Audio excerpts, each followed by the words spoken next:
part, je me régale avec ces cantiques, avec ces témoignages. Je vais prendre quelques secondes, quelques minutes de ce programme pour te parler de Jésus. Je n'aurai pas d'autre nom sur mes lèvres, sur ma bouche, que le nom de Jésus. Notre monde a besoin de Jésus et je crois que les jeunes de notre société ont besoin de Jésus. Tu as besoin particulièrement de Jésus. Je voudrais faire avant tout un petit sondage. Il va être très simple. Je voudrais demander à tous les gars et à toutes les filles qui ont entre 0 et 17 ans de se lever à leur place, s'il vous plaît. Voilà, ils sont assez nombreux. Vous les enfants, car il y a quelques enfants, et vous les adolescents, je vous remercie. Vous pouvez vous rasseoir. Je voudrais aussi demander à tous les gars et toutes les filles qui ont entre 18 ans, donc aujourd'hui la majorité, jusqu'à 25 ans. Voulez-vous vous lever, s'il vous plaît? Excusez-moi pour cette petite gymnastique, mais vous êtes aussi nombreux. Alors je vous remercie. Vous pouvez vous rasseoir. Et enfin, tous ceux qui ont entre 26 ans et comme moi qui sont encore très jeunes, voulez-vous vous lever à votre place, s'il vous plaît? Vous êtes aussi nombreux. Voilà. Merci. Veuillez prendre place. Je parlerai cet après-midi avec l'évangile de Jésus-Christ que j'ai dans mes mains, de Jésus et des jeunes. Jésus et les jeunes. Il y a une majorité de jeunes cet après-midi et le fil conducteur de ce simple message que je vais partager avec toi est résumé sur cette diapo. C'est dans l'évangile selon Luc au chapitre 9 et au verset 11. Et je te lis cette parole de Jésus. Les foules, l'ayant su, le suivirent. Jésus les accueillit, il leur parlait du royaume de Dieu et il guérit aussi ceux qui avaient besoin d'être guéris. Et ce simple message va tourner autour de 3 lignes directrices et j'aimerais simplement te les présenter. Premièrement, Jésus est celui qui accueille les jeunes. Jésus accueille les jeunes. J'aimerais que tu puisses te retourner vers ton voisin à droite ou ton voisin à gauche et de lui dire simplement « Jésus t'accueille, Jésus t'accueille ». Dis-le lui, n'en aie point honte. Jésus t'accueille. Je sais qu'il y en a qui ne savent pas discerner la droite et la gauche et que vous vous trompez, mais ce n'est pas très grave pour cet après-midi. Deuxièmement, Jésus parle aux jeunes et Jésus leur parle du royaume de Dieu. Alors là, ça sera plus simple, tu vas te retourner vers ton voisin qui est derrière toi, s'il te plaît. Tu vas lui dire, Jésus veut te parler. Dis-le lui. Derrière, c'est assez facile. Jésus veut te parler. Ok, il y en a qui confondent derrière et devant. Alors là, c'est catastrophique. Ah là là, mon Dieu Seigneur, comme dit Créole.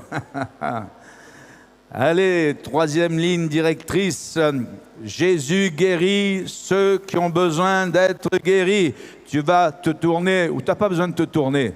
Penche-toi vers le voisin qui est devant toi et dis-lui, Jésus veut te guérir. Dis-le lui. Ah, je sais qu'il y en a qui ont une chaise vide. C'est pour ça que ça te fait rire. Mais dis-le lui quand même. Voilà. Jésus veut te guérir. Voilà. Jésus accueille les jeunes. Jésus t'accueille. Le plus tôt tu peux venir à Jésus, c'est le mieux. Quand je vois un enfant, quand je vois un jeune qui se convertit, au plus profond de mon âme, ça me rassure. J'ai vu et j'ai assisté un jour à la conversion suivie du baptême par immersion, du baptême d'eau selon la Bible d'un centenaire. Ce jour-là, ce dimanche-là, il y avait toute la presse de la ville qui était réunie. Et le lendemain, en première page des journaux, un centenaire se fait baptiser. C'était un événement. C'est vrai que ce n'est pas tous les jours qu'on voit un centenaire se convertir et se faire baptiser. Et le brave homme est décédé à 103 ans. Je te souhaite, si le Seigneur le permet, de vivre encore plus tard. Mais ce centenaire a passé un siècle de sa vie sans Jésus. 3 années de sa vie avec Jésus. Je me dis, c'est formidable de mourir avec Jésus. Il vaut mieux mourir avec Jésus que sans Jésus.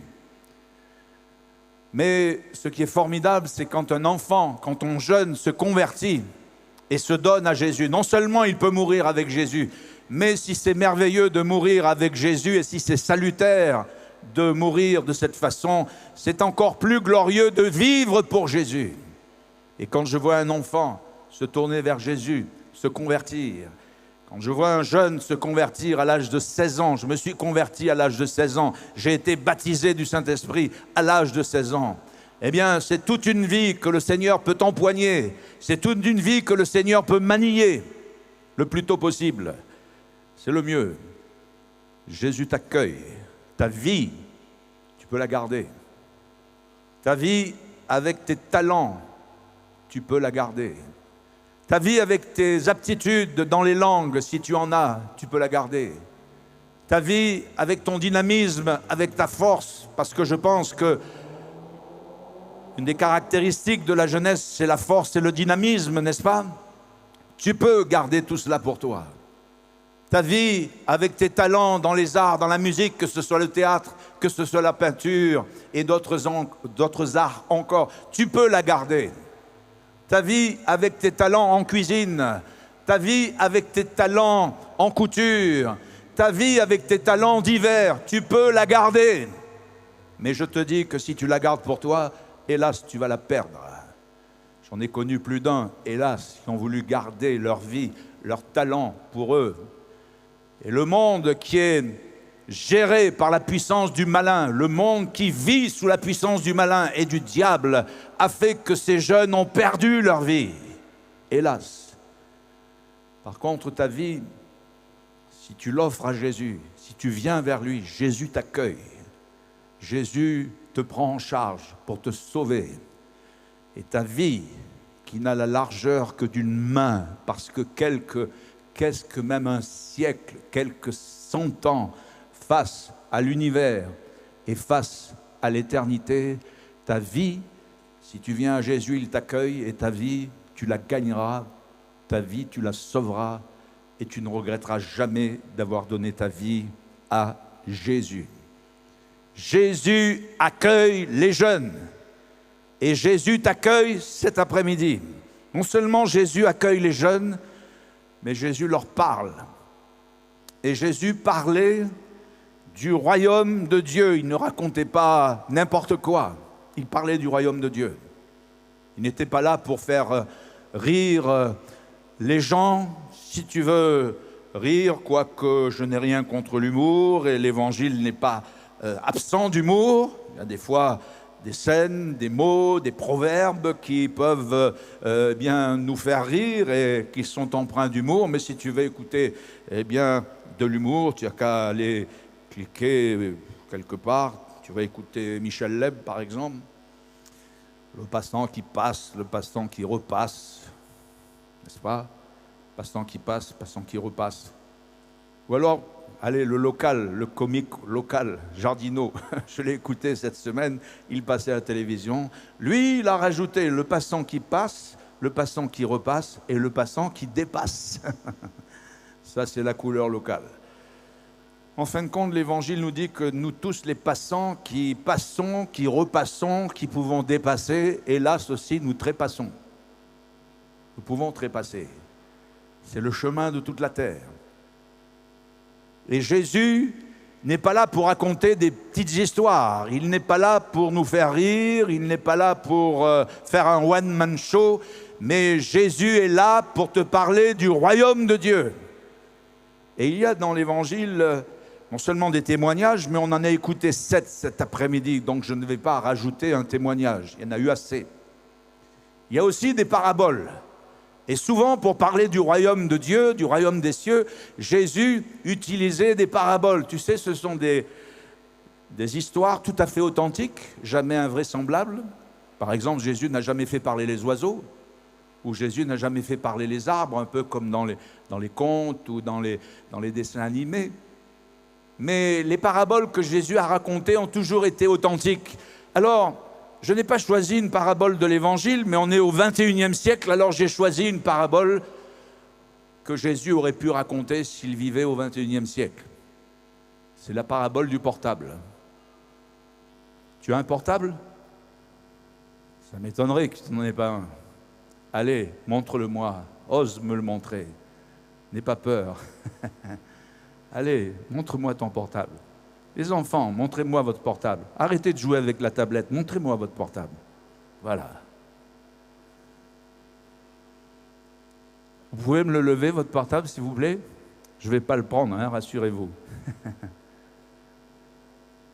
Jésus leur parlait du royaume de Dieu au travers de paraboles. Ta vie, elle est comme un portable. As-tu déjà constaté? As-tu déjà remarqué? Elle est comme un portable. Le plus important dans un portable, allez, montre-le-moi un peu ton portable. Toi. Voilà. Alors là, je suis sûr qu'avec toi, il est entre de bonnes mains. Le mien est entre de bonnes mains, c'est sûr.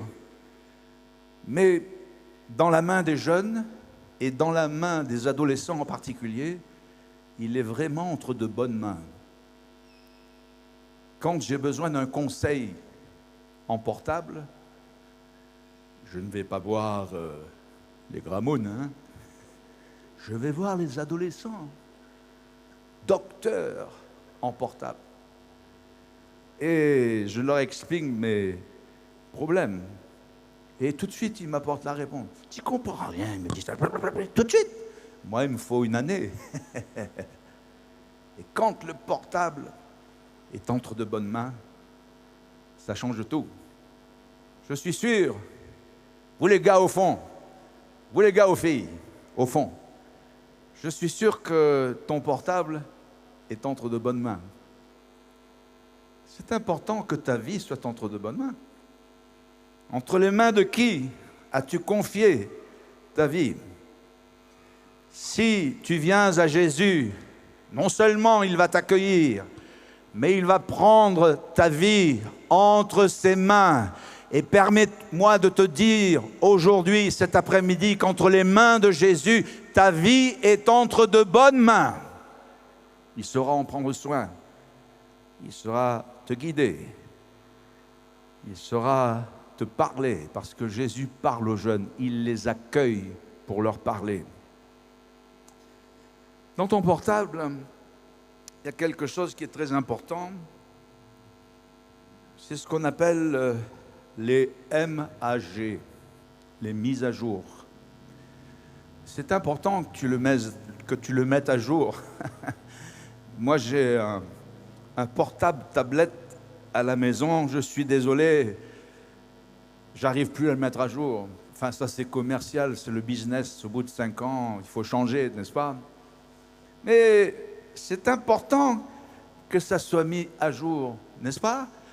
Même si ça se fait des fois automatiquement, je ne sais pas le tien, comment ça se passe. Moi, le mien, on me dit mise à jour, je mets où, je ne sais pas quoi, là, le Wi-Fi, de la nuit, ça travaille, le matin. Et voilà, la mise à jour est réussie. C'est important que, comme pour ton portable, tu fasses quelques mises à jour dans ta vie. Parce qu'il y a souvent besoin, comme pour le portable, d'ajouter. Il y a souvent besoin, comme pour ton portable, d'effacer. Il y a souvent besoin, comme pour ton portable, de télécharger. Il y a souvent besoin, comme pour ton portable, d'ajouter quelque chose qu'il manque. Et dans ta vie, il y a quelques mises à jour que tu dois faire régulièrement. Il y a parfois des excuses. que tu dois apporter à un tel ou une telle parce que tu l'as peut-être offensé. Il y a une demande de pardon que tu dois adresser à Jésus parce que tu t'en es éloigné et que tu as péché et que tu as commis ce que tu ne voulais pas commettre, mais tu l'as fait quand même. Alors, avec Jésus qui te parle du royaume des cieux, parce que c'est cela aussi la parole, viens à Jésus, approche-toi de lui pour faire ces mises à jour indispensables. Et dans les mises à jour, il y a pour le portable de ta vie 2 applications indispensables. En plus, elles sont gratuites et tu peux les utiliser sans modération. C'est premièrement la lecture de la Bible. C'est une application indispensable pour ta vie qui te rendra fort, qui te donnera une raison saine, une raison équilibrée. Oui, Jésus parle aux jeunes, il leur parle du royaume de Dieu. Et si tu viens à lui, il te parlera, il te communiquera des paroles qui te feront du bien et qui te seront très utiles. La lecture de la Bible est une application indispensable dans le portable de ta vie. Puis la prière. La prière, non pas de temps en temps. La prière, non pas dans quelques occasions. Dis donc, est-ce que tu respires uniquement quand tu y penses? Est-ce que tu respires uniquement pendant le week-end de Pâques? Est-ce que tu respires quand on te demande de respirer? C'est une nécessité. Eh bien, la prière sera pour ta vie ce que la respiration est pour ton corps, pour ton cerveau. Télécharge dans ta vie cette application de la prière et mets-la en fonction, mets-la en activité, si je peux le dire ainsi. Et ainsi, non seulement le portable de ta vie sera entre de bonnes mains, tu l'auras placé entre les mains de Jésus, mais tu en auras aussi fait la mise à jour. C'est important, indispensable, les mises à jour. Alors, écoute, je sais que tu aimes bien les... Comment on appelle ça, les trucs qui enveloppent les portables? Comment tu appelles ça? Les coquilles? Les coques? Ah, la coque. Veille la coque. Hein? Veille tous la coque, hein, aujourd'hui. Bon. Et je sais que tu as mis un truc à la mode. Hein. Quelle couleur il est le tien, là? Toi, il n'y en a pas, si? Plastique transparent, c'est pas mal, oui. Le tien, c'est comment, la coque? Tu en avais mis une? Ah, ben, là aussi, c'est noir, ça va bien avec le portable. Waouh, celle-là, elle est superbe de coquille. Moi, j'en veux une comme ça. Hein. Vous avez vu ça? Waouh! Qui dit mieux? Alors là, ça, c'est moderne. Mange un bread. Ah, ça, c'est le beau que l'a fait le sketch hier. Quelle coquille! Quelle coque! Là, je vois des beaux portables. Waouh, mon Dieu Seigneur, j'en veux une de... Ouais, il y en a même 2, mais regardez ça. Il y en a une pour la poche gauche derrière, comme ça. Puis, super. C'est quoi ça? Ça, c'est rose. Coque rose. Elle est jolie, hein? Elle est jolie, pas jolie? T'es au fond, elle est jolie, pas jolie? Je trouve les jolies, moi. Bravo. Et ça, c'est quoi comme couleur? C'est rose, un petit peu fuchsia quand même. Rose fuchsia. T'es... Bon, quoi que les vilains à côté de la vôtre, hein? Ouais. Alors, je sais qu'on aime bien enrober nos portables, n'est-ce pas? Il y en a qui mettent des cordons aujourd'hui. Moi, des fois, je le mets quand je vais en voyage parce que j'ai toujours peur de le perdre. C'est pourquoi je mets un petit cordon, pas seulement pour le perdre, parce qu'un jour, j'étais en téléphérique à 2800 mètres d'altitude, dans un téléphérique de la planète. Et puis, je prenais des photos. Et j'ai dit, Seigneur, si le portable, il tombe, c'est foutu. C'est foutu. Mais enfin, qu'est-ce qui est le plus important dans ton portable? C'est l'extérieur? Qu'est-ce qui est le plus important dans ton portable? C'est la couleur? Garde-toi la couleur, nous, hein? On regarde ce qui frappe les regards. Mais qu'est-ce qui est le plus important? C'est l'extérieur? C'est la coque? c'est tout ce que tu mets à l'intérieur. Imagine que tu le perdes. Je ne le souhaite pas. Mais j'imagine que tu le perdes. C'est-à-dire, mon Dieu Seigneur, mon carnet d'adresses. Je sais qu'il y a bien des trucs dans les airs, des clouds et je ne sais pas quoi. Et c'est un problème si tu le perds. Et puis les olimichages. Le message du tonton, le message de la tontine. Et tous ces messages importants, tout ce qu'il y a à l'intérieur, n'est-ce pas? Et c'est exactement ce qu'il y a le plus important. Certes, si je perdais mon portable, je dirais, c'est dommage, parce que c'est quand même, c'est une certaine valeur, n'est-ce pas? Et moi, le moindre euro a sa valeur. Mais si je le perdais, je serais vraiment embêté pour tout ce qu'il y a à l'intérieur. Il y a des photos, il y a des notes, il y a des rendez-vous, etc., etc. Et toi, tu en as encore plus de choses à l'intérieur de ton portable. Je suis sûr que tu en as plus que moi. Ton planning, tes rendez-vous, tes alarmes, etc., etc.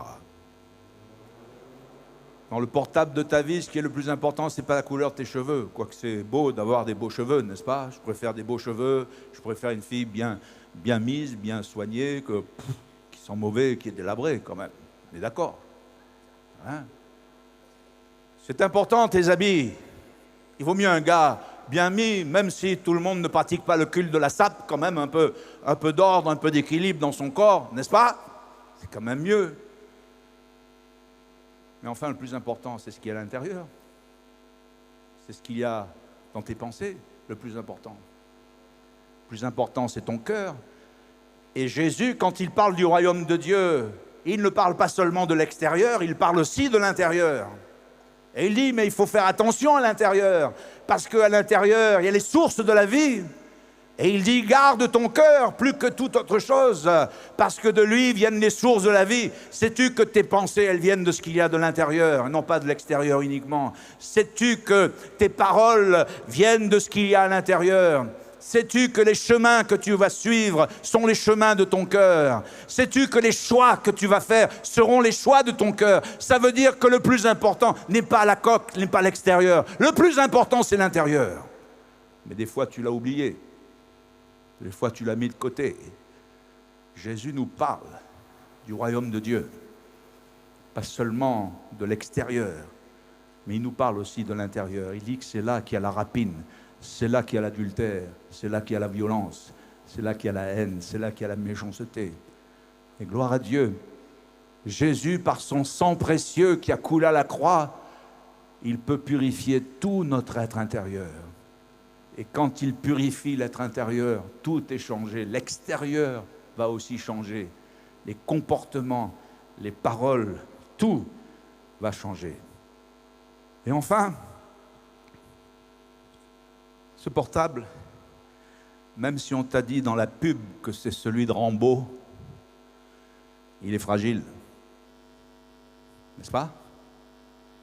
La semaine dernière, je suis arrivé sur un parking, à côté d'un espace public, d'une poste exactement, et tout à coup j'ai entendu quelqu'un crier « Ah, arrêtez, arrêtez, arrêtez !» Je dis « Qu'est-ce qu'il y a? Qu'est-ce que j'ai fait ?» Tu sais ce qui s'est passé? Il y avait sous mes roues un portable.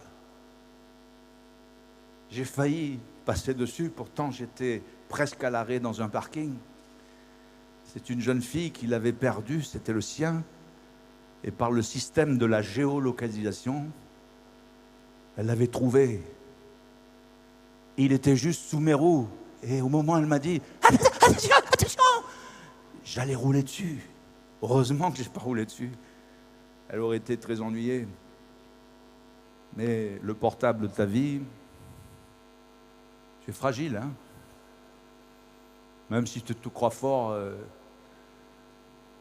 même si des fois tu roules un peu les mécaniques, parce qu'il faut bien, hein? Mais tu es fragile. Toi, jeune fille, tu es très fragile. Je pense à ce gars qui s'appelle Senna. Lui, il avait roulé sous les roues, mais non pas de ma voiture, d'un bus. Non pas une fois sous les roues d'un bus, mais 2 fois. Il avait été violent, ce jeune de 17 ans. Il avait été injurieux vis-à-vis du chauffeur, comme ça peut se passer des fois dans quelques faits divers qui, hélas, sont de plus en plus courants. Et le chauffeur, exaspéré, a donné un coup de frein brutal. Il s'apprêtait à sortir et ça allait chauffer. Et Ayrton, il a été déstabilisé et il est tombé à la renverse par la porte d'entrée. Il est allé une fois sous les roues. Le chauffeur qui était au volant a été plus que surpris, dérangé. Il a compris qu'il y avait Ayrton sous les roues. Pour l'éviter, il a fait une marche arrière et Ayrton est passé une 2e fois sous les roues. J'ai visité Ayrton en chambre de réanimation, à l'hôpital. Poumon écrasé, côte fracturée, rate éclatée, et j'en passe. Je suis rentré avec des habits, une tenue très spéciale dans cette chambre de réanimation, et là, le médecin qui le soignait m'a regardé, il m'a dit « Monsieur, qui vous êtes ?» Je dis « Je suis le pasteur. » Et la famille m'a demandé de venir prier pour Ayrton. Il a esquissé un rictus avec l'air de dire « Terminé. Il n'y a plus rien à faire, il n'y a plus d'espoir. » Il y a des petites images comme ça qui parlent plus que des discours, n'est-ce pas? J'ai compris que c'était fini. J'ai dit, Seigneur, aie pitié de ce jeune. Pardonne-lui.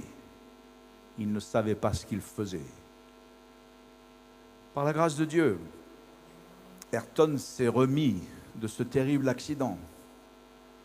Quelques semaines après, grâce à Dieu, grâce à la prière de ses parents, grâce à la prière des frères et sœurs de l'Assemblée, il est ressuscité, il est sorti de l'antichambre du séjour des morts.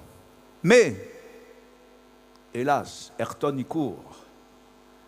Elle tombe, il court encore, et il court toujours. La dernière fois que je l'ai vu, je lui ai dit, Ayrton, la prochaine fois, ce sera peut-être pour ton enterrement que je viendrai. C'est terrible. Ta vie est fragile. Je pense aussi à Théo, qui faisait de la moto, et son corps a été fracassé dans un terrible accident. Je me rappelle toujours de son regard, de ses yeux hagards, qui sortaient de ses orbites, complètement fracassés par ce terrible accident de moto. Il avait connu l'Évangile comme quelques-uns parmi vous qui traînent sur les chaises et les bancs de la mission. Il avait connu la parole de Dieu, sans jamais se décider. Et là, c'était pratiquement la mort. Et ses yeux hagards me regardaient. J'ai dit, Théo, est-ce que tu acceptes Jésus? Il n'a même pas pu me répondre, mais j'ai vu avec ses yeux, oui. Est-ce que tu veux qu'on prie? Il m'a dit oui. Théo est parti. Il s'est endormi dans la paix de Jésus. Je ne sais pas où est Ayrton aujourd'hui. Plaise à Dieu que je le retrouve, plaise à Dieu qu'il se convertisse. Mais Théo, je sais qu'il est au ciel avec Jésus. Il est parti.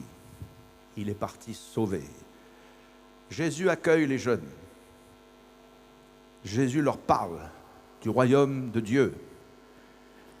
Et il est écrit dans le texte que nous avons lu, Jésus guérit ceux qui avaient besoin d'être guéris. Jésus est là aujourd'hui. Et Jésus veut te guérir. Si tu es malade dans ton corps, Jésus guérit ceux qui ont besoin d'être guéris. Mais la maladie n'est pas toujours dans le corps. La maladie aujourd'hui pour les jeunes, elle est mentale.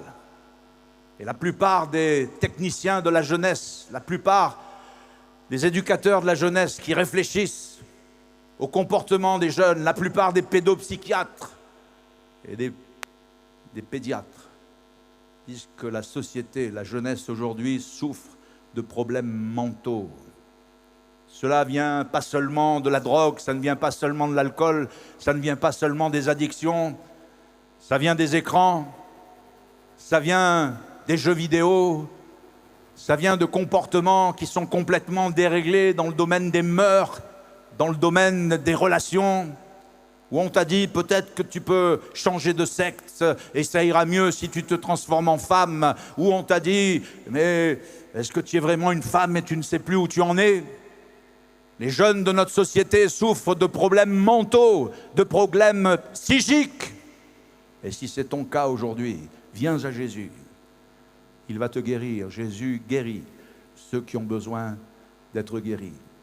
C'est peut-être dans tes pensées, c'est peut-être dans ton âme et dans ton cœur. Tu as besoin que Jésus s'occupe de toi et qu'il te guérisse. Peut-être tes ennemis sont tourmentés à cause de mauvaises rencontres que tu as faites. Peut-être que ton cœur est tourmenté par ces films que tu as regardés et qui ont sali ta conscience.